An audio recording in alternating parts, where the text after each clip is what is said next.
Ito ang 10 motor na matipid sa gasolina. Kaya kung naghahanap ka ng motor na matipid sa gas, para sa iyo ang video na ito.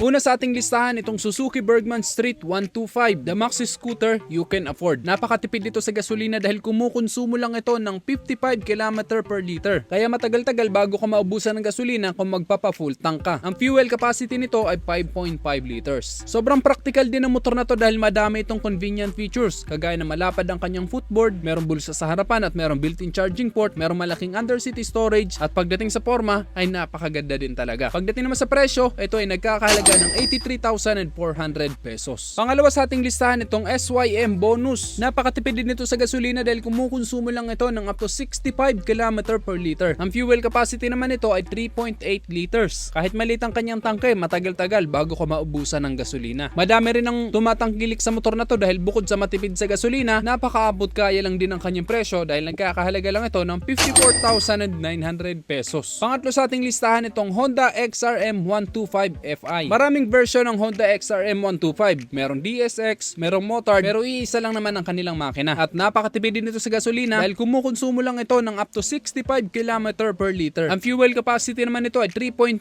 liters din, kaya matagal-tagal din bago ka maubusan ng gasolina. Perfect na perfect ang motor na to, mapa-on road and off-road. Kaya naman madalas na makikita natin ang motor na to sa mga probinsya, lalong-lalo na sa mga lugar na hindi pa sementado ang daan. At pagdating sa forma, napakaganda, sobrang rugged at napaka-pogi rin. Pagdating naman sa presyo, ito ay nagkakahalaga ng 75,400 pesos. Pangapat sa ating listahan itong Kawasaki Bajaj City 100. Napakatipid ito sa gasolina dahil kumukonsumo lang ito ng up to 80 km per liter. Kaya sobrang layo na mararating mo sa isang full tank nito. Napakalaki rin ang fuel capacity nito na 10.5 liters. Kaya naman hindi ka mayat-mayat magpapagasolina kung ipapa-full tank mo ito. Kaya naman perfect na perfect ang motor na ito pang araw-araw o pang partner sa negosyo dahil napakatipid niya sa gasolina. Pagdating naman sa presyo, ito ay nagkakahalaga ng 56,700 pesos. Panglima sa ating listahan itong Suzuki Smash Fi. Kumukonsumo lang din ito ng 68 km per liter. Kaya naman sulit na sulit din ito pang araw-araw o pang partner sa negosyo. Ang fuel capacity naman nito ay 3.7 liters. Medyo maliit lang ang kanyang fuel capacity pero matagal-tagal bago ka maubusan ng gasolina. At napakarami rin ang tumatangkilik dito sa Suzuki Smash dahil bukod sa abot kaya, subok na ang tibay at maganda ang performance. Pagdating naman sa presyo, ito ay nagkakahalaga ng 67,400 pesos. Pang-anim sa ating listahan itong Honda Beat. Kilala na rin ang scooter na ito sa pagiging matipid sa gasolina dahil kumukonsumo lang ito ng up to 58 km per liter. Perfect na perfect din to pang beginner dahil ito'y fully automatic, napakagaan lang, mababa ang seat height at presyong abot kaya lang din. Dahil ito ay nagkakahalaga lang ng 71,900 pesos. Pang-pito sa ating listahan itong Honda Wave RSX. Napakatipid dito sa gasolina dahil kumukonsumo lang din ng 69 km per liter. At ang fuel capacity naman nito ay 4 liters. Maganda rin ang forma nito, sporty and designed for aerodynamic. Perfect na perfect din to pang araw-araw o pang partner sa negosyo o pang hanap buhay dahil nga napakatipid niya sa gas. Pagdating naman sa presyo, ito ay nagkakahalaga lang ng 64,900 pesos. Pangwalo naman sa ating listahan itong Rusi Macho TC125. Ang maganda sa motor na to, sobrang abot kaya na ng presyo, napakatipid pa sa gasolina dahil kumukonsumo lang din ito ng up to 50 km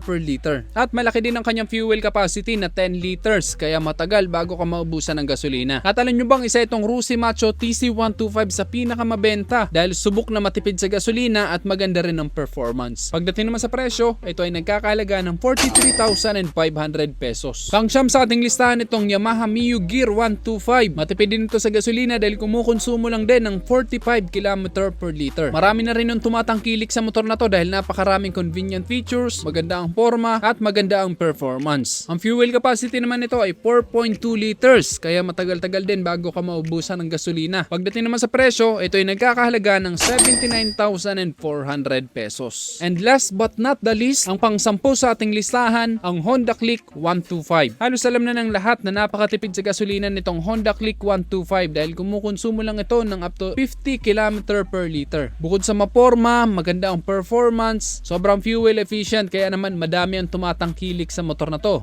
napakarami ring convenient features, kaya naman sulit na sulit talaga ang pera mo sa Honda Click 125. Malaki din ang fuel capacity nito na 5.5 liters, kaya matagal-tagal bago ka maubusan ng gasolina kung magpapa-full tank ka. Madalas din itong binibili ng mga beginner rider dahil ito ay fully automatic, mababa lang ang seat height at magaan lang din. Pagdating naman sa presyo, ito ay nagkakahalaga ng 81,400 pesos. At yan ang 10 motor na matipid sa gasolina, kaya naman perfect na perfect pang araw-araw, pang partner sa negosyo o pang hanap buhay, magandang performance at may mga convenient features pa. At kung meron pa man akong motor na hindi nabanggit na sa tingin mo dapat kasama sa video na ito, comment mo naman sa baba at baka sa susunod na video ay pag-usapan natin yan. At kung nagustuhan mo naman ang video to, just hit like. Kung bago ka lang sa aking YouTube channel, huwag kalimutan mag-subscribe. Click mo na rin ang notification bell para sa mga susunod kong video ay updated ka palagi. Yun lang guys, hanggang sa muli, ako si Rosgo TV. Ride safe always and God bless.